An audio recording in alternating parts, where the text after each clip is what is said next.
আজকে যেহেতু আমাদের ঘরে পূজা করা হবে সেজন্য সকাল সকাল ঘুম থেকে উঠে স্নান করে পুজো দিতে এসে গেছি। আর এখানে পুজোর যা যা কিছু লাগবে সব জোগাড়যন্ত্র করে নিয়েছি আমরা দুই যা মিলে। ব্রাহ্মণ আসার আগে যদি পুজোর জোগাড়যন্ত্র করে রাখা হয় তাহলে অনেক ভালো লাগে। আজকে ব্রাহ্মণও খুব তাড়াতাড়ি আসবে বলছিল, সেজন্য খুব সকালবেলা উঠে সব কিছু রেডি করে নিলাম। আর হ্যাঁ, তোমাদেরকে তো বলা হয়নি কি পুজো করতেছি।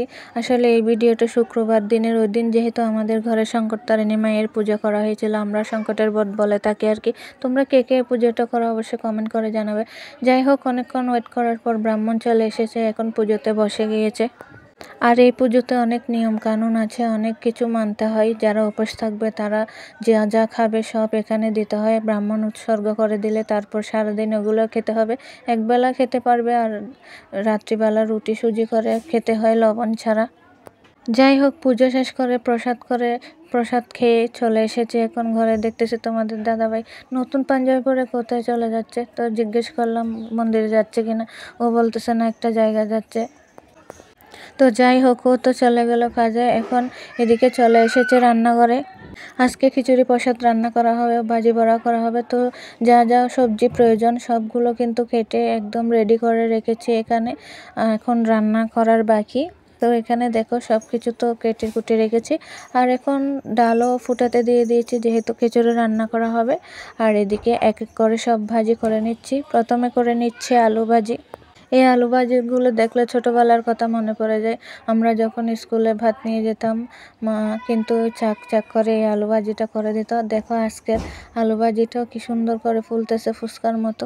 তো আলু ভাজি প্রথমে করে নিয়েছি, এরপর দিয়ে দিচ্ছে বেগুন ভাজি। খিচুড়ির সাথে বেগুন ভাজি খেতে তো দুর্দান্ত লাগে। তোমরা কে কে পছন্দ করো অবশ্যই কমেন্ট করে জানাবে। আর যাদের অ্যালার্জি আছে তো তাদেরকে খেতে মানা। আর এদিকে বেগুন ভাজিও হয়ে গেছে, এখন বসিয়ে দিয়েছে মিষ্টি কুমড়া ভাজি। আর এদিকে ডালও প্রায় ফুটে গেছে। এখন খিচুড়ির মধ্যে এক এক করে সব সবজি দিয়ে দেওয়া হচ্ছে। আজকে খিচুড়িতে সবজির মধ্যে দেওয়া হয়েছে আলু, ফুলকপি আর মিষ্টি কুমড়া, আর চালগুলো একসাথে দিয়ে দেওয়া হচ্ছে। আসলে খিচুড়ির মেন জিনিস হচ্ছে আলু আর মিষ্টি কুমড়া, এই দুইটা জিনিস দিলে আর কিছু লাগে না।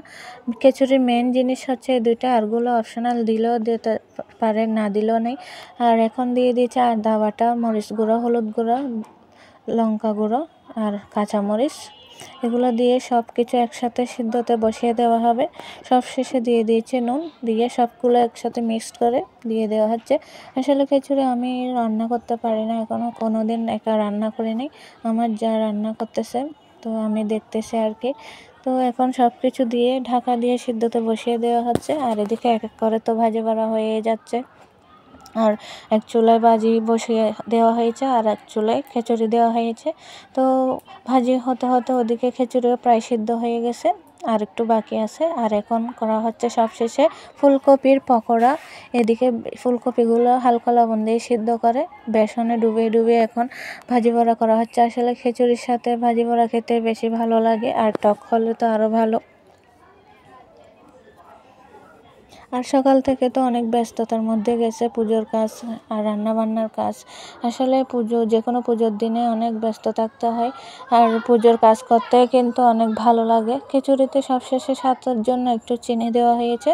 আর এদিকে ভাজিগুলো নামিয়ে নেওয়া হচ্ছে। তো ভাজি ভরা তো প্রায় শেষ হয়ে গেল। এখন খিচুড়িগুলো সম্বারে দিয়ে দিচ্ছে। এখানে শুকনো লঙ্কা, পাঁচফোড়ন আর নারকেলও দেওয়া হয়েছে, এখন সম্বারে দিয়ে দিচ্ছে। খিচুড়ি কিন্তু পাতলা হলে আমার বেশ ভালো লাগে খেতে। আর আমাদের খিচুড়িগুলো ওই দিন একটু শুকনো শুকনো টাইপের হয়ে গেছিলো। তো যাই হোক, শুকনো হলে কিন্তু অনেক টেস্টি হয়েছিল। তো এখন সবশেষে গরম মশলা দিয়ে, আর সবশেষে লাস্ট হচ্ছে ধনিয়া পাতা দিয়ে নামিয়ে নিয়েছি। তোমাদেরকে খিচুড়ির ফাইনাল লুকটা দেখো, একদম গরম গরম ধোয়া উঠতেছে। আর কালারটাও কিন্তু সে এসেছিলো মন্দিরে যেরকম টেস্ট হয়, আজকে আমাদের ঘরে ওরকম সেম টেস্টি হয়েছে একদম। আর ভগবানের ভোগ লাগানো প্রসাদ তো অমৃত।